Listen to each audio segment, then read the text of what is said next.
do të ngrej këtu një paralele, Po, kemi pas edhe çka nivele tregon komunale. Gjosaj për ju, teksa ndëgjon gjithë këto deklarata, që nuk i shërbej një Kosovë të nesërme, një Kosovë që premton ndalje të migrimit, një Kosovë që premton zhvillim të hapshëm ekonomik, një Kosovë që premton shpresë për një Kosovë që rilind në shtratin e zhvillimit të madh dhe në pritjet për fakturizimin e saj politikë si vendi parashikueshëm dhe stabil dhe parameqve. Dhe teksa ndëgjon këto, të shkon mendja ndonjëherë që çush është e mundun të shihet ajo racë e juaja, UÇK, pa fol me emra dhe pa fol me mbiemra. Si demoni i Kosovës në vitin 2026, që është e mundur të ketë kaq pak mirënjohje për atë vlerë të çmueshme të historisë. Po këtu është fatkeqësia se mirënjohja s'ekziston fare, përkundrazi. Teksa ndëgjon ato shef vllaun që ka krahun e amputuar qërimit që jeton sot në Shtetet Bashkuara, kontributor i rëndësishëm i luftës. Ju gjithë kishit kontratë me vdekjen bashkë me baban e vllaun tjetër, e tjerë bashkë luftar, por fati o që një gjallë tash, çka t'ju themi neve ju? Fatkeqësia themi madhe zullumçar. e keqja madhe është që këta njerëz herojt i duan veç të vdekur. Është shumë e dhimbshme gjithë ato që ndjen. Unë jam shumë i sigurt që madhështia e këtyre herojve gjallë do të njihet nga gjeneratat që vijnë. Po nuk është e mjaftueshme, sepse këta herojnë gjallë sot meritojnë me shiju pak lavdin e asaj që kanë bërë. Po të paktën thjesht milon qetë në jetën e tyre. Ne po flasim pa emra, po nuk mund të anashkalojmë ta marrim shembull rasti i fundit i një dasme në familjen Haradinaj. Unë mendoj që çdo shqiptar ish dashur me u gëzu asaj dasme. Edhe nëse ke qenë pa ftuar me shku aty, edhe nëse ke qenë i ftuar me s'ke mujt me shku, është dashur me e bën një ndjesi dasme edhe në familjen tënde. Sepse fal gjakut të atyre njerëzve e të tjerëve si ata, ne frymojmë lirëshëm sot. Jemi këtu ku jemi. E të paktën mi palon rahat në rrethanat të tyre që i kanë shpirtënore, psikologjike, se pavarësisht që ata njerëz janë tepër të fortë, nuk janë njerëz që mund të kalojnë lehtë dhimbjen, sidomos në ditët e shënuara, siç ka qenë për shembull. Të trazon gjithë kjo situatë. Gjithçka. Në vitin 2026 të trazon teksa she. Shumë e dhimbshme edhe shumë dëshpëruese për faktin se ka pasoja të jashtëzakonshme kjo situatë. Nuk është që është thjesht ta lejmë se është një retorikë dhe kalon.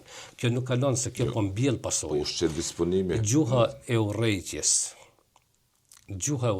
përçarja jashtëzakonisht e madhe. Kjo është shumë e rrezikshme për neve. Sepse një popull që jeton në varfëri të skajshme nuk ka shpresë, se ne kemi shumë njerëz në varfëri të skajshme, po si shtet jemi në varfëri. Ato pa më dhënë statistika para pak ditëve, Fondi monetar para fundit. Rini pa shpresë dhe mjafton një shkëndije vogël. Mandej gjithë këto manipulime që po bëhen për shembull, dhe nuk e kuptoj edhe pse populli kësaj radhe nuk i hap syt pak që me kuptu që 6 vite kanë qenë mjaftueshëm me pas thjesht jemi mashtruar me këta njerëz. Për ju si kandidat i AK-s që mban numrin 54, çka shes sot në Kosovë në këto 6 vite pushtet të zotit Kurti? 95% zi. Të pushtetit, zi. Sepse ke pa njerëz që janë shtirë intelektual, sikur tjerët nuk dinë shkrim lexim. Ke pa njerëz që për gjithë këto vite politik nuk kanë ditë me dalë një herë në një medium, në rrugë, në një fushat, me një fjalor politik, një fjalor qetë, një fjalor përbashkues. Kemi pa njerëz butak pa korrizor. Kur them butak pa korrizor, mjafton të mendohet për shembull rasti me Isa Mustafën. Profesor i nderuar, përkulet para tij. Të nesërmen, shpion i Serbisë. I salgati i Serbisë, po. Të pas nesërmen, bashkëpunon me atë tjetrin. 2 ditë më vonë, hajvanat. Me një fjalë, nuk e di, unë kam qenë edhe mbram në emision dikun edhe vllazit e mi kanë kritikuar për ashpërsinë që pata, po përpiqem tani ju premtova që do ta përmirësoj tash, duke mos qenë shumë i ashpër, po kur flasim për këto tema dhe për këta njerëz dhe për këtë gjuhë, ti detyrimisht duhesh me thonë të vërtetën, dhe vërteta është vetë e ashpër.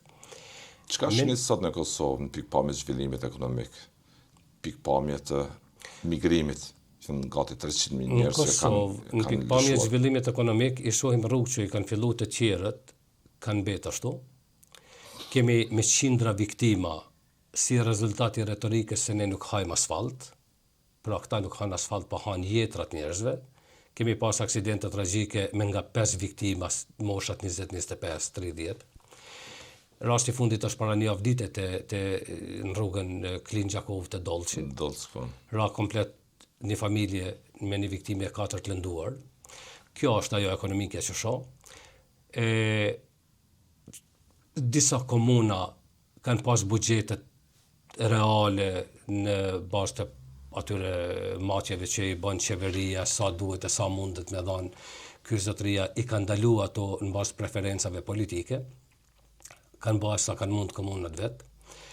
Rinia ndodhet se cili i ri bile me kë po diskutoj tashme që edhe kontaktet janë më të shpeshta, se ku para fushate dhe me që për herë të parë ju kom fut garesh direkt, se unë gjithmonë jam mësu me ndihmu miqtë e mi, po tashme që jam vetë direkt, po duhet jam direkt edhe me masën.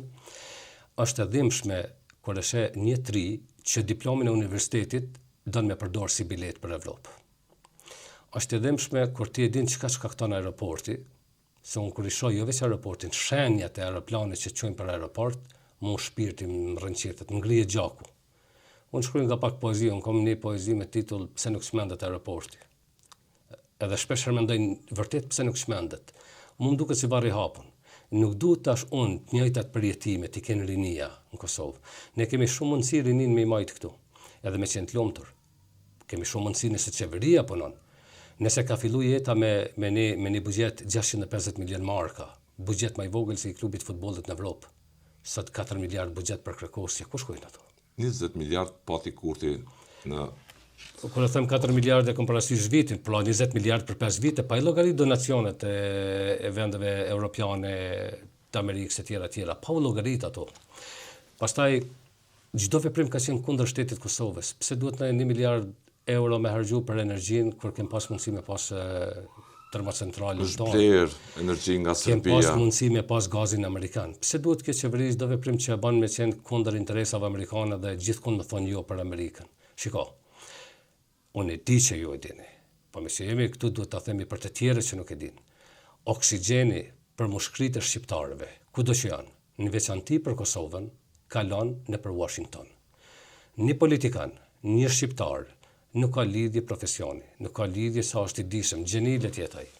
Një shqiptar që është kundër Amerikës, është kundër Shqipërisë, kundër shqiptarëve. Kemi komente të tilla me bollok në rrjetet sociale. Po, kjo është fatkeqësia se unë e thash edhe një ditë, në qoftë se ta marrim shembull ambasada amerikane, kemi pa ne kur ishte ambasadori. Apo mendoj që po kur tha para 2-3 viteve kur ishte rasti targave, ajo loja me targat në veri, 4 ditë kom thirr Albinin s'mu ka përgjigj, kanë vërshuar me mia mesazhe ofenduese kundër ambasadës, kundër ambasadorit, kundër Amerikës. Po fatkeqësia ka qenë që jo vetëm nivelet e ulta, po kur del një deputet i Parlamentit Kosovës, një ministër i një qeverie të tërbuar dhe thot tash na jemi shtet i pavarur, kemi dinjitetin ton, tash Amerika më kishur punë. Sa i ka thënë vetë Kurti para se të vinte edhe tek sa erdhi në pushtet. Nuk jemi gatshëm të marr 3-4 këmisha të bardha bashkë në atë kohë me presidentin Thaçi, shkoi ta qeli tapën e shampanjes dhe ta shoh të shoh thikat mbi hartin e Kosovës në shtëpinë e bardhë. Dhe zoti Kurti ka thënë këtë. Ky ka thënë edhe shumë gjëra tjera, para asaj, ka thënë pas asaj, edhe thot vazhdueshëm. Që ka disponim anti-amerikan në Kosovë, kjo nuk dokument ka. Disponimi anti-amerikan në Kosovë është realizimi i doktrinës e Dobrica Ćosićit, që Kosovën nuk mund ta marrim me luftë, po mund ta marrim me paqe. Po për ta marrë me paqe, me politik, duhet krijohet klima anti-amerikane në Kosovë. Te ne është një fat i madh. Kombion në për çdo etapë ka pas djeme vajza, burra e gra, zot që i kanë dalë zot vendit, ka dhe sot. Dhe ka pas njerëz vetëdijshëm që nuk i kanë prish aleancat, dhe është fat i madh që ne kemi njerëz edhe sot. Për shembull, unë nuk po citoj Ramush Haradinaj pse tash jam pjesa e asaj liste dhe duhet ta citoj. Po ne kemi parasysh faktin kur Ramush Haradinaj në Kosovë ka hyrë në aeroplan si kryeministër. po ka zbrit në Amerikë si qytetari thjesht. Kam qenë ato të Ka bashkë me zbrit ta. në Amerikë si qytetari thjesht, sepse e kalon kompetencat te Begjet Pacolli që t'i dorëzoj detyrën pasardhësit. Kam raportuar për ato temë. Dhe po, e kam parasysh. Në Washington, kjo që po ka qenë pritje jashtëzakonshme kjo që dua të them, Ramushi zbret si qytetari thjesht, po i kalon 5 orë në organet më të larta shtetërore amerikane, në Departamentin e Shtetit. Kemi një kryeministër që shkon në shetit 3 javë nëpër Amerikë, shkon deri te oborri i Microsoftit, edhe bën top lajm se ka shkuar në Microsoft. Ne që do fotografi në përshkallë me senator, shiko, fotografi me senator kom e dhone sa dush. Kom Elliot Nkelle, me Dio Gordini, me të tjere, kom më të ngrata se fotografi që i ka paraqit Kurti. Fotografit në Amerikë, liderët amerikanë i takon shumë ma lehtë se lider shqiptar. Ishte ambasadori amerikan Jeff Weiner, këtë që e cituat me herët, ju tha liderëve në një takim kur po lëkundej e trazoi vendin nga polarizimi, mbi veriun, mbi zhvillime tjera, përshkallëzuese.